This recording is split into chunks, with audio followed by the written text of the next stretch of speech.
The call came just after sunrise. A white animal control truck rolled slowly into the neighborhood, its flashing lights bouncing off mailboxes and manicured lawns. Karen stood at the curb in her bright blazer, arms folded like a queen ready to watch an execution. She had told the neighbors my dog was dangerous, unfit to live here, a threat that had to be removed. What she didn't know, what no one in the crowd knew, was that the very man she tried to take down was the one who certified every pet in this county. And this time, it wasn't my dog on trial, it was her.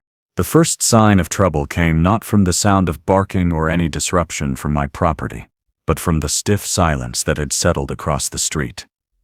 I had grown used to it ever since Karen was elected president of the rural HOA. It was as if the very air bent toward her authority, and neighbors found it easier to avert their gaze than to offer a polite wave. And that particular morning I was tending to my dog, the service animal that had become as much a lifeline as he was a companion. His presence steadied my breathing, eased my mind, and offered me the kind of peace that years of veterinary practice, deployments in faraway lands, and retirement could never quite restore on their own. He was more than just a dog. He was the rhythm of my days, the anchor that kept my thoughts from drifting into darker waters. Yet as I watched him move with calm precision, responding to hand signals and subtle gestures, I could feel the weight of eyes on me. It was the same rehearsed disapproval that Karen had cultivated like a garden, training others to treat suspicion as loyalty. The irony was never lost on me. I had spent decades serving as a veterinarian, guiding people through the delicate balance between human responsibility and animal welfare. I had taught students, signed off on certifications, and monitored the health of livestock and pets across the county. Yet here, in the shadows of a gated community that pretended to be rural, I was treated as though my very presence, and the presence of my trained therapy dog, was somehow offensive. Karen had made no secret of her distaste. She prided herself on her belief that dogs were messy, disruptive, and entirely unfit for a community that wanted to brand itself as pristine countryside living. It was not enough for her to manage lawn lengths and mailbox heights. She saw it as her duty to dictate what kind of life could or could not exist behind these picket fences. And so my dog, with his calm posture and quiet demeanor, became her fixation. I first noticed the escalation when the letters began appearing in my mailbox. They were written in official HOA language, though the phrasing always betrayed Karen's hand. Words like nuisance, potential hazard, and disturbance to community peace peppered the notices, each one describing a dog that bore no resemblance to the animal I knew. I kept every slip of paper, filing them carefully, not because I feared the accusations, but because I knew the importance of evidence.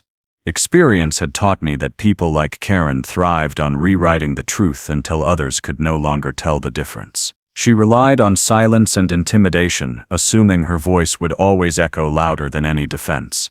But silence was never absence. Silence could be a ledger, a record, a growing weight of her own making. The morning that set everything into motion began like any other. The sun rose softly across the fields beyond the gated entrance, brushing the tops of the trees with gold. I had taken my dog out for his routine exercise, watching his disciplined movements as he responded to tasks I set for him. He was a service dog, trained not for show but for necessity, his very existence woven into my health and well-being.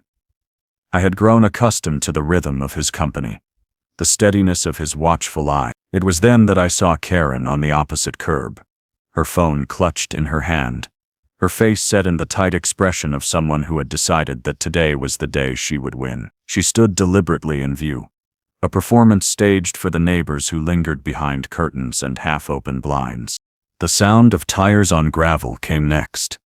A white truck turned the corner slowly, its lettering stark and unmistakable. Animal control.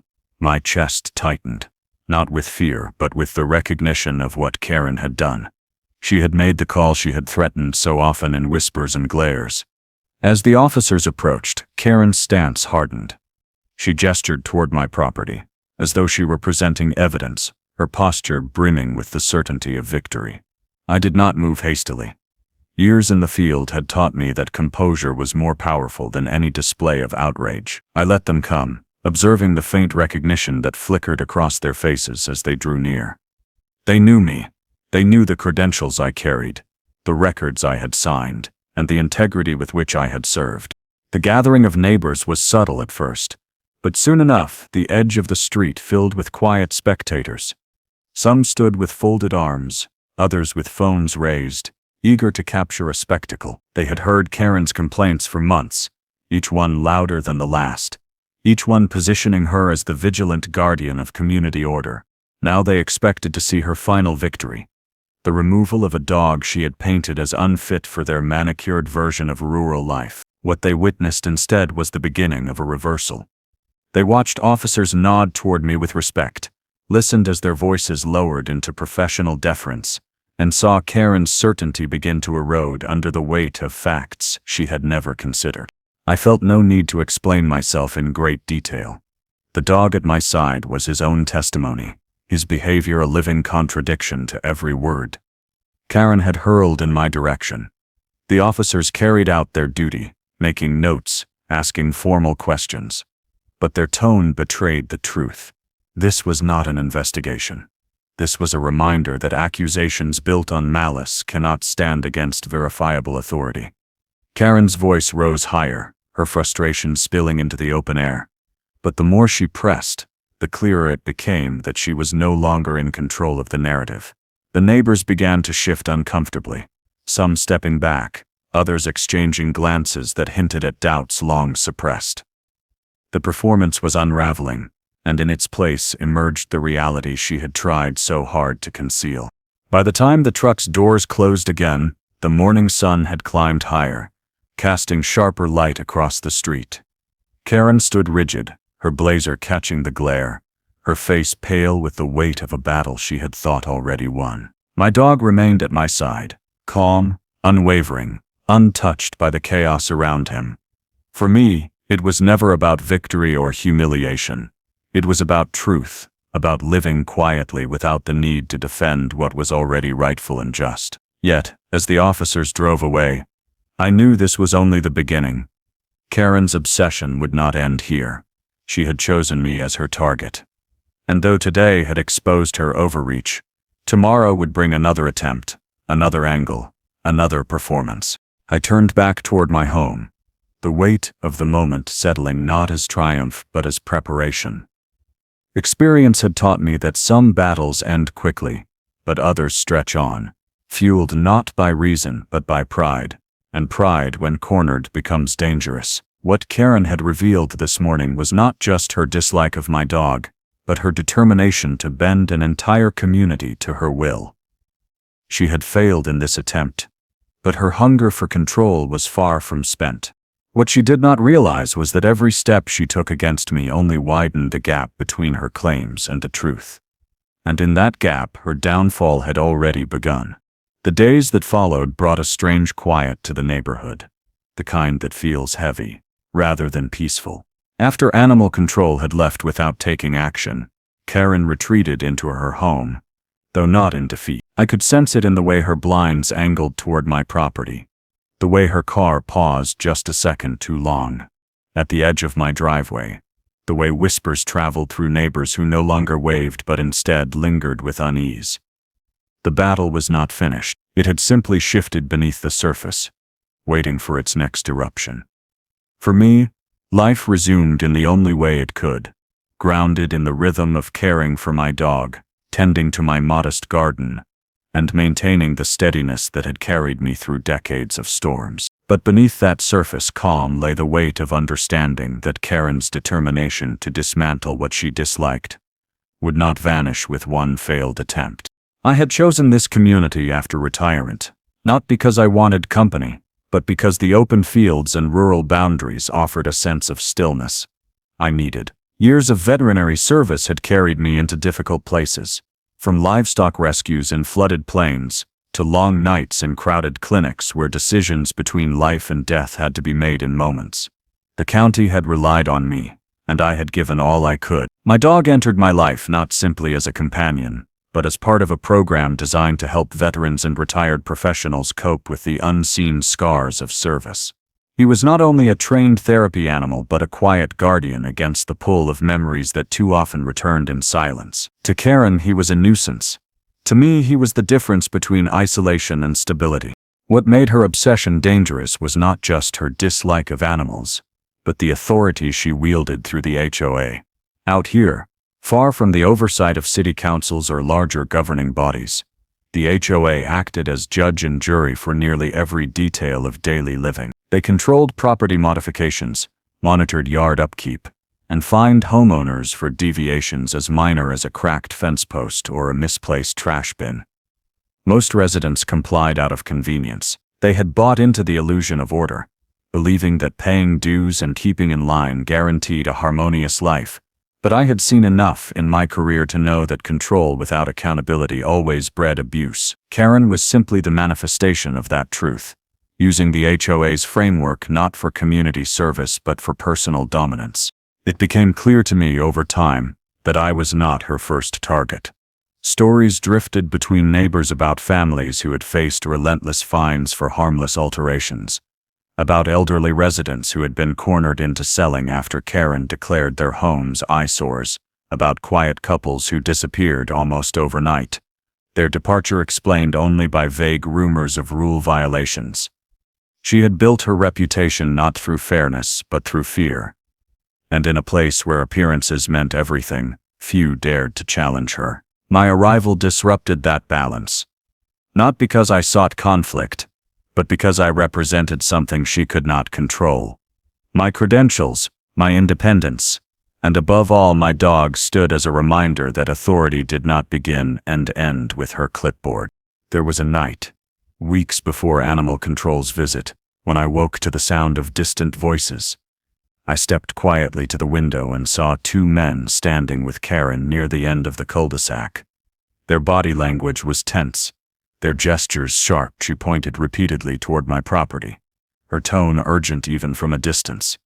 Though I could not hear the words, I recognized the rhythm of someone weaving a case, layering accusations until they seemed irrefutable. That was her method. She planted seeds of doubt in fertile soil, letting suspicion bloom until it choked out reason. I knew that sooner or later those whispers would circle back to me, and when they did, I would have to meet them not with anger but with proof. My dog remained unaware of the weight pressing down on me. His world revolved around routine, service, and companionship. He sensed when my hands trembled slightly, when my thoughts drifted too far, when the silence of the night felt heavier than it should. He would nudge against my side, grounding me in the present, reminding me of the life I still had to live. It was for him as much as for myself that I refused to yield. To lose him to Karen's vendetta would not simply be an inconvenience. It would be a dismantling of the stability I had fought so hard to reclaim. Neighbors began to show small cracks in their silence. One afternoon, a man across the street lingered a little too long at his mailbox, his eyes darting toward Karen's house before settling on mine. He didn't wave, but his slight nod carried meaning. It was an acknowledgement, a wordless admission, that he had seen enough to doubt her version of events. Another time, a woman walking her child paused briefly, as my dog and I passed. Her expression carried both caution and sympathy, as if she wanted to speak but could not afford the risk. Karen's reach was wide, but beneath the surface the community was not blind. They saw the difference between a therapy dog moving quietly at my side and the exaggerated menace Karen painted with her words. Still, the weight of her power lingered. Every official notice, every rule she twisted, every whispered rumor chipped at the edges of what should have been peace. The stress had a way of creeping into ordinary tasks. Feeding my garden beds felt heavier. Carrying groceries across the drive seemed longer, and even the simple act of sitting on my porch carried the awareness that eyes were watching. This was her design. By keeping me in a constant state of alertness, she hoped I would eventually falter, give in, or leave altogether. But what she had not accounted for was that my life had been built on resilience. I had faced storms far harsher than her schemes, and though her persistence tested me, it could not undo what experience had already forged. The county still called upon me occasionally for consultations, especially when disputes arose over livestock conditions, or when certification was needed for therapy animals. Those calls reminded me of the authority I carried, not as a weapon but as a safeguard for those who could not speak for themselves. Every signed document, every sealed certification bore the weight of that the community placed in me long before Karen ever tried to diminish my standing. It was not pride that held me steady, but duty, the same duty that had guided my career. I knew that sooner or later her falsehoods would collide with that reality, and when they did, truth would not bend in her favor. The underlying struggle was never just between me and Karen. It was between truth and perception, between authority earned and authority seized. She wielded rules like weapons, hoping to shape the world into her vision, while I stood with the quiet certainty of someone who had nothing left to prove. My dog embodied that difference. He did not seek recognition or dominance. He simply served, grounding me in the present and offering comfort where words failed. In many ways, he was the mirror that revealed Karen's distortions. Where she saw menace, others saw calm. Where she declared disorder, others witnessed discipline. It was only a matter of time before the scales tipped, before her narrative collapsed under its own weight. In those days, I prepared not for battle but for endurance. I filed every notice, documented every encounter, and carried myself with the composure that comes from knowing patience often outlasts aggression. I understood the rhythm of such conflicts. They begin with whispers, grow into accusations, and eventually collapse under scrutiny. All that was required was the discipline to endure the storm without breaking. My dog reminded me of that every day, his steady presence a living testimony to resilience. And yet, beneath the calm surface of preparation, a tension stirred. Karen was not a woman who accepted defeat quietly. Her silence after the animal control visit was not surrender, but calculation. I could feel it pressing at the edges of each day, the sense that she was plotting her next move, sharpening her words and waiting for the right moment to strike again. The struggle was not over, it was only gathering strength. The days stretched on in an uneasy rhythm, the kind that makes every sunrise feel like both a promise and a warning. My dog and I kept to our routine, but beneath the surface of that steadiness there was a growing awareness that Karen's silence was not emptiness, but planning. She was the kind of person who thrived on control, and when stripped of her expected victory she would not rest until she had found another angle to exert her power. I could feel it in the way her car lingered near my drive, in the shadows that seemed to gather at community meetings where whispers grew heavier, and in the nervous way neighbors glanced at me when they thought I would not notice. There was no escaping the truth that every step forward brought me deeper into a battle I had not chosen, but one I could not ignore. Through it all, my dog became the thread that wove stability into my days. His training was precise, his discipline unwavering, yet his greatest gift was his ability to see me without expectation. He sensed when my mind drifted toward memories of long nights spent in emergency clinics, of the cries of owners who could not save the animals they loved, and of my own quiet regrets for choices made in service to duty. He pressed against me in those moments, anchoring me in the present with a kind of loyalty that no human voice could match. The bond we shared was not built on convenience, but on necessity, the silent understanding that we carried one another through storms. To lose him would not be the loss of a pet, but the unraveling of a lifeline. That bond deepened in ways the community could not see. They saw only a man walking his dog, a quiet routine mistaken for solitude. What they did not see were the nights when I woke from restless dreams and found comfort in the steady rise and fall of his breathing at my side. They did not see the mornings when his calm presence steadied my hands as I prepared to face another day in a place where suspicion lingered like a shadow. They did not know that in his eyes I found a reflection of resilience, a reminder that the weight of years could be carried with dignity so long as one did not walk alone. In him I found a bridge back to a sense of self I thought had been lost, a bridge Karen sought to burn with every accusation she made. It is easy to dismiss such connections until they are threatened. Perhaps that was why Karen believed she could tear it apart with a phone call and a clipboard. She underestimated the depth of what she was trying to sever.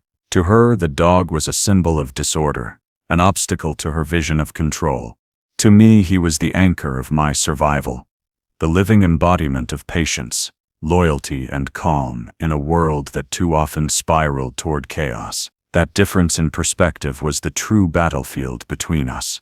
More than property lines or HOA bylaws, it was a conflict between the shallow grasp of authority and the profound weight of companionship. As weeks turned into months, I began to notice small shifts in the neighborhood.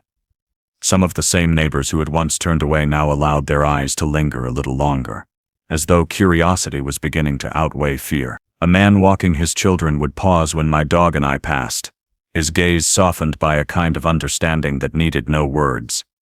An older couple nodded in my direction one morning, the faintest gesture but one that carried weight after so much silence. These small acknowledgments built a bridge of their own, fragile yet significant. They revealed the cracks in Karen's influence, the places where doubt had begun to seep into the foundation of her authority. But emotional bridges are fragile things, and the weight of Karen's power still pressed heavily on the community. At the next HOA meeting, I could feel it in the air before I even entered the room. The folding chairs lined in rows, the projection screen glowing at the front, the neighbors gathered with hesitant expressions. It was a stage set for conflict.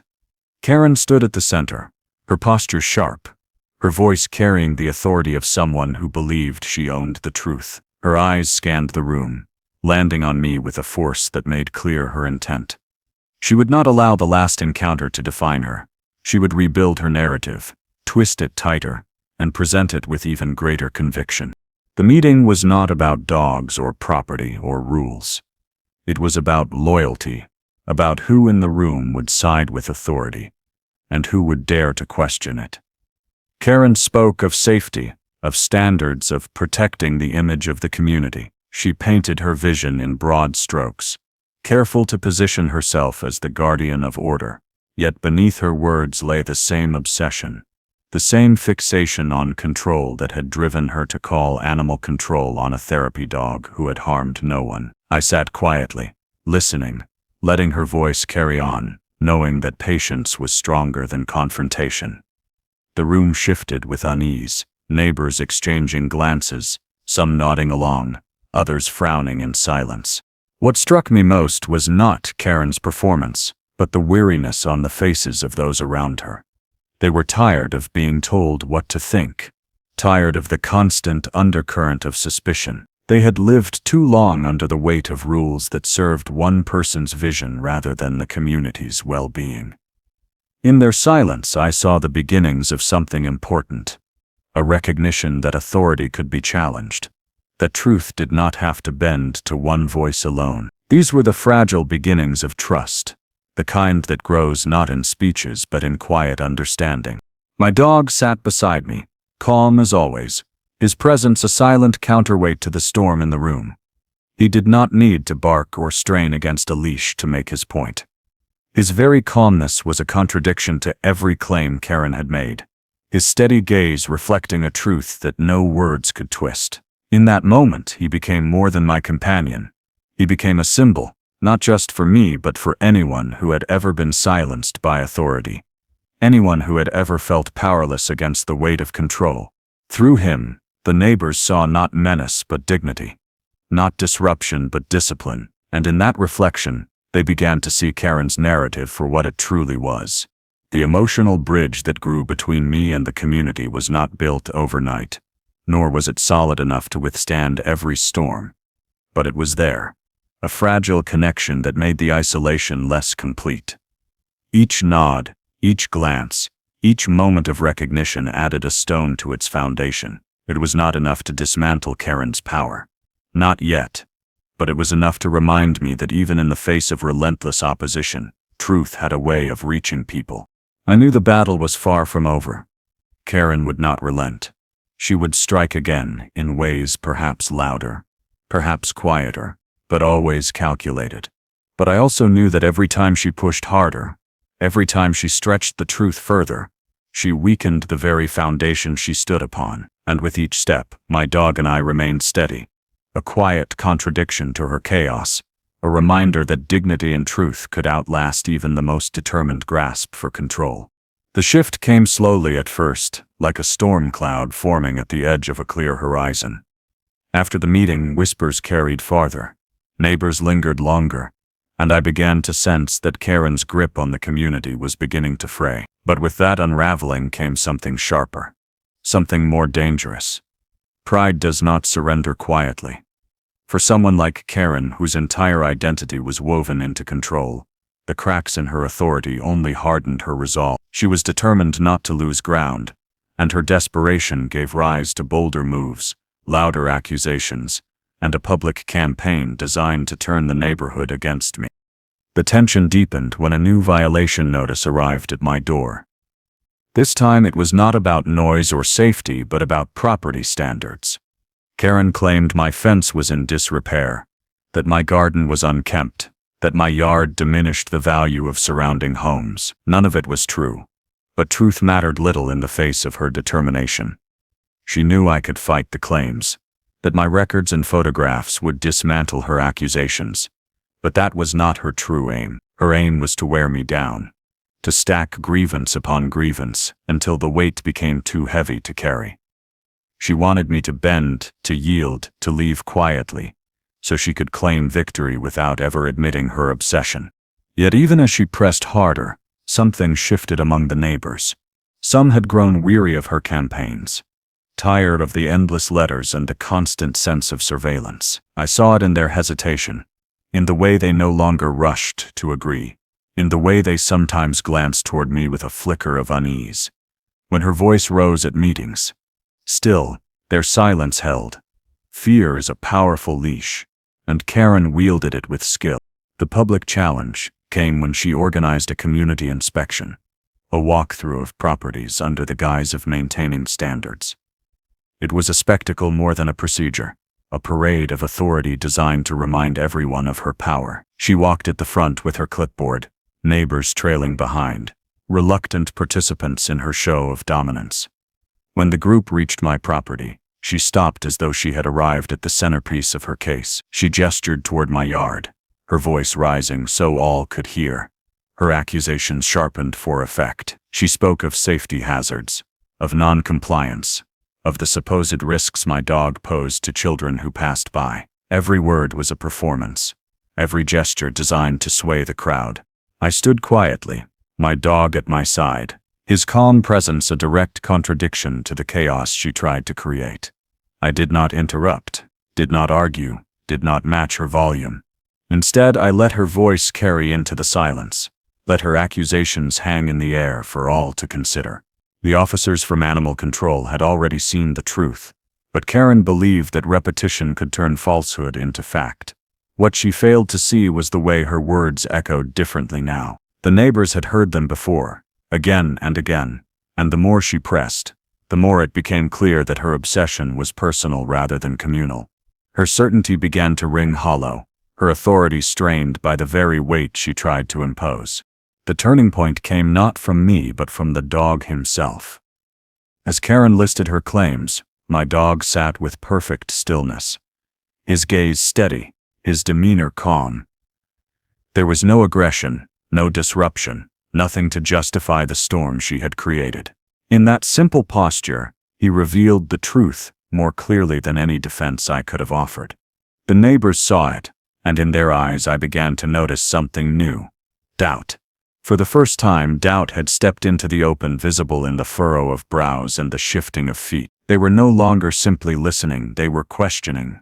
Karen, sensing the shift, raised her voice louder, as if volume could replace substance. She pointed toward imagined flaws, reached for exaggerated claims, but the harder she pushed, the more brittle her authority became. The inspection that was meant to humiliate me became instead a mirror reflecting her obsession.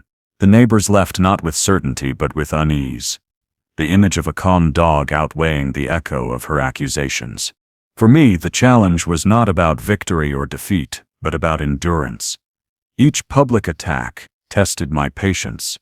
Each false claim weighed on my resolve. But I knew that truth required time to reveal itself. My role was not to fight in the same manner as Karen, but to remain steady, to let the contrast between her chaos and my composure speak louder than any defense I could mount. It was not an easy path. There were nights when the weight of isolation pressed heavily, when the constant tension made rest elusive. But each morning, my dog grounded me again, reminding me that battles are not always won in noise but in persistence. The public challenge had drawn the lines more clearly. Karen had declared her intent for all to see, her fixation now undeniable.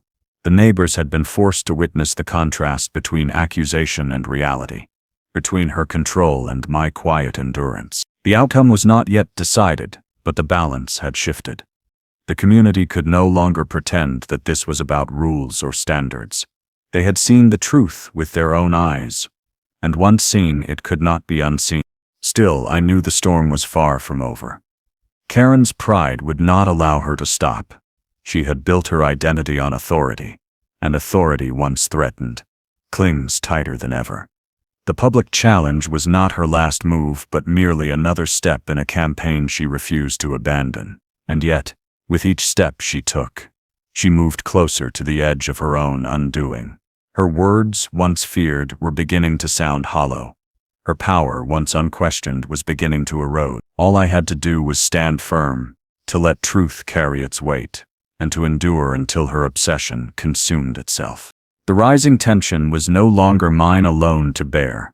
It had seeped into the community, into the uneasy glances and the whispered conversations, into the subtle recognition that authority without balance was nothing more than tyranny in disguise. The neighbors had begun to see it, and once they saw, the tide could not be turned back. The public stage Karen had chosen became the very place where her downfall began to take shape. Not with shouts or confrontation, but with the quiet weight of truth, settling into the hearts of those she had tried so hard to control. The unraveling of Karen's authority came not with noise or confrontation, but with revelation, the kind of truth that slips into the open quietly, and then spreads until no one can ignore it. After the public inspection, I sensed that her control had weakened. Though she continued to fight with all the desperation of someone whose identity depended on being obeyed. Yet there are limits to how long falsehoods can hold against reality, and it was in the weeks that followed that the cracks in her carefully built image began to widen into something she could no longer patch. The revelation began with documents, though not ones I had sought. One morning, as I went to collect the mail, I found an envelope that bore no return address. Inside was a folded sheet of paper, photocopied and grainy, but unmistakable in its meaning. It was a record. One that showed Karen had herself been fined years ago for keeping an unregistered pet in a previous community before moving here. The very thing she had weaponized against me was something she had once violated, concealed behind the wall of authority she later built. I did not know who had sent it, whether it was a neighbor grown weary of her tactics, or someone who had carried the memory of her hypocrisy for too long. But what I did know was that once truth leaks into the open, it spreads faster than control can contain. At first I kept the record to myself, filing it alongside the notices and letters she had delivered to door. It was not my way to retaliate with gossip or to meet her tactics with the same weapons she wielded. But soon enough, I realized the information was not mine alone to hold. Word began to circulate in whispers, fragments of the past seeping into the present. At a small gathering near the clubhouse, I overheard neighbors discussing the irony of Karen's past, their voices hushed but sharp with curiosity. By the time the next meeting arrived, the whispers had grown into questions that no amount of raised volume could drown out. The unexpected revelation did more than expose hypocrisy. It altered the balance of power in ways even I had not anticipated. Neighbors who had long feared her began to speak a little more freely. Their questions sharper, their silences less obedient. They began to ask why her word should be taken as law when her own history contradicted the very standards she demanded of others. The authority she had wielded through fear began to weaken. Not because I had challenged her, but because her own actions had finally risen to the surface. But that was not the only revelation waiting to emerge. As I continued my quiet routine, still enduring the notices and the pointed glares, I received a call from the county office. They needed me to review and sign off on a series of certifications for therapy animals in the region. a task I had performed many times before. When I arrived at the office, I noticed a familiar name buried among the forms. Karen herself had submitted an application years ago for a pet she no longer had, seeking the very approval she now mocked as unnecessary.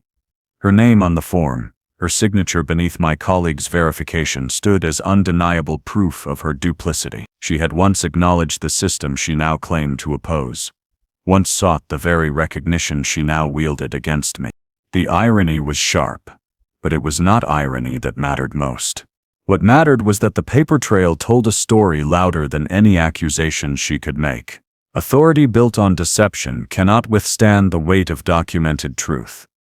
I made no effort to expose her. I did not need to. Records have a way of surfacing on their own when they are needed most, and in a community grown weary of her control, the timing was inevitable. It was not long before word of her past reached ears that no longer feared to repeat it.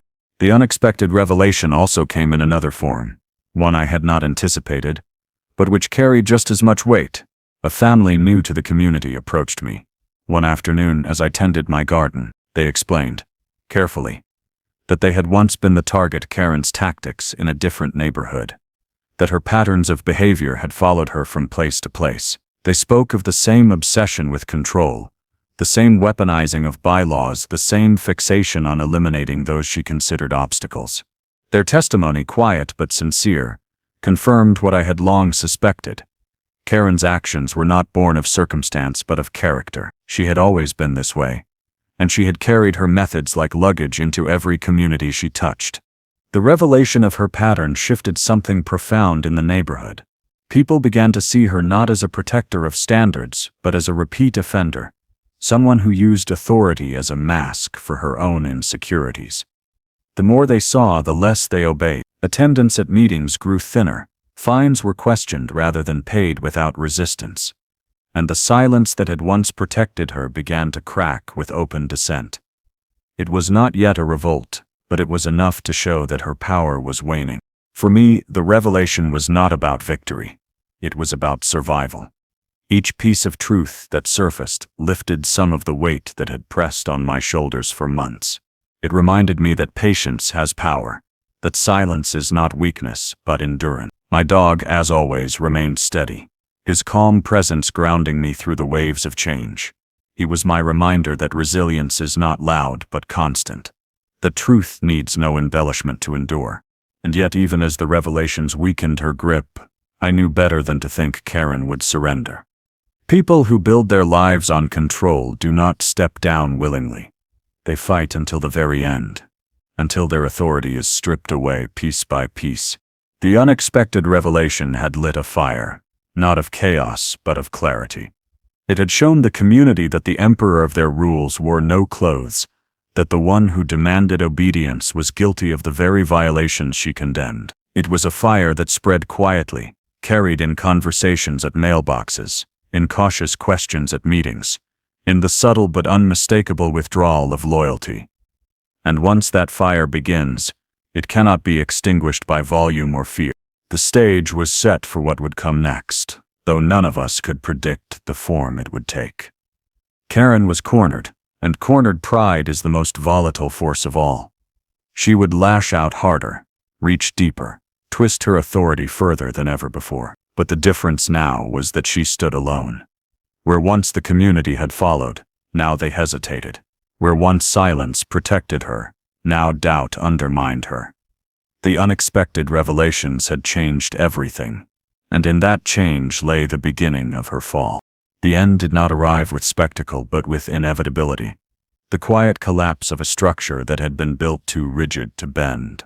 Karen's authority had always thrived on fear, on the silence of neighbors who found it easier to comply than to resist. But once that silence was broken, once doubt had entered the air, the unraveling was only a matter of time. The revelations of her hypocrisy had spread farther than she realized, reaching not only the ears of residents but the attention of county officials who had grown tired of her misuse of bylaws. What she thought of as strength was now being scrutinized as overreach, and each step she took to tighten her grip only hastened her downfall. It began with the board, the very group she had controlled with ease for years. At first, they had followed her without question. content to let her voice dictate their decisions. But authority without trust is brittle, and trust once broken does not easily return. One by one, board members began to distance themselves, first with subtle hesitation, then with outright opposition. When she demanded that more fines be issued against my property, they refused. When she tried to push for restrictions that served no purpose but to corner me further, they voted her down. Their shift was not born of sudden courage, but of self-preservation. They had seen the tide of the community turning, and no one wanted to sink with the ship she had steered. The neighbors, too, grew bolder.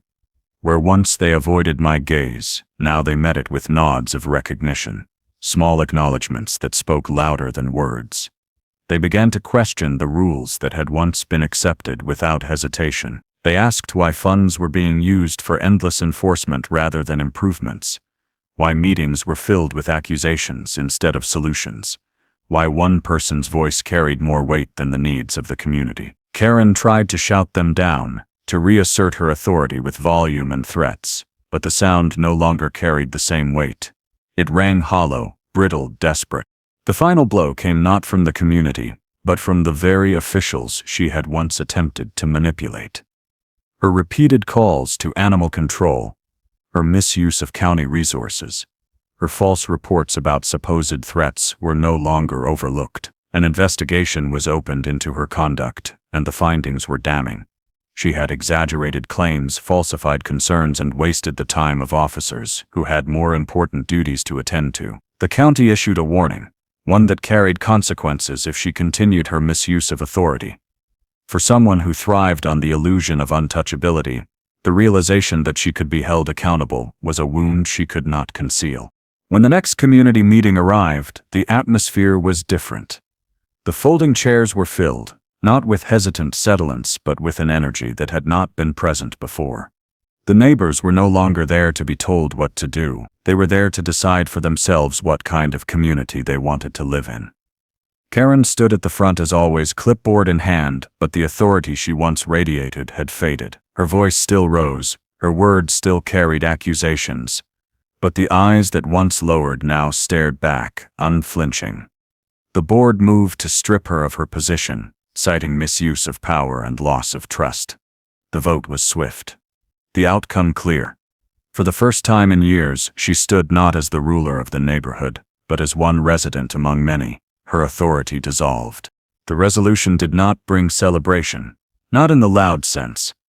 It brought relief, the kind that seeps into the air and lightens the weight of every ordinary task. Neighbors began to smile again, to greet one another without fear of who might be watching. Gardens grew without the constant threat of citations. Children played without the weight of suspicion, and the streets felt less like corridors of surveillance and more like homes again. It was not perfection, but it was peace, and peace is worth more than order imposed by fear. For me, the resolution was not about triumph, but about vindication.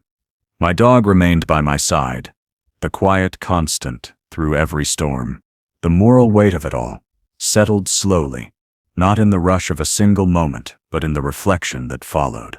Communities are fragile things, built not on bylaws and fines, but on trust, respect, and the willingness to live alongside one another with dignity. When authority becomes a weapon, it corrodes the very foundation it is meant to protect. Karen had believed that control was strength, but in the end it revealed itself as weakness, a mask for fear and insecurity. The community's strength emerged not in obeying her but in finally seeing through her, in standing together against the misuse of power. For me, the lesson was one I had carried all my life, but had been reminded of with sharp clarity. Truth endures. It does not need to shout or force its way into the open. It simply waits, steady as the breath of a service dog at your side, patient as the passage of time, unshaken by the noise around it. Karen's downfall was not delivered by confrontation but by endurance, by the quiet persistence of reality against the weight of her falsehoods. That endurance is what carried me, what carried my dog, and what carried the community back to itself. In the weeks that followed, life returned to something resembling normal. The fields beyond the gates glowed with the same morning light.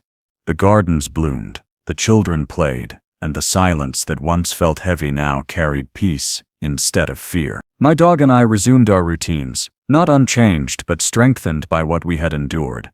Each step on the path, each nod from a neighbor, each quiet evening on the porch, carried the reminder that resilience is not just survival but a quiet kind of victory. Karen remained in the neighborhood, though without the crown she had worn for so long. She became a shadow of her former self, her voice quieter, her presence less commanding. The community no longer looked to her for leadership, and without their attention she faded into the background. Perhaps that was the greatest consequence she could face.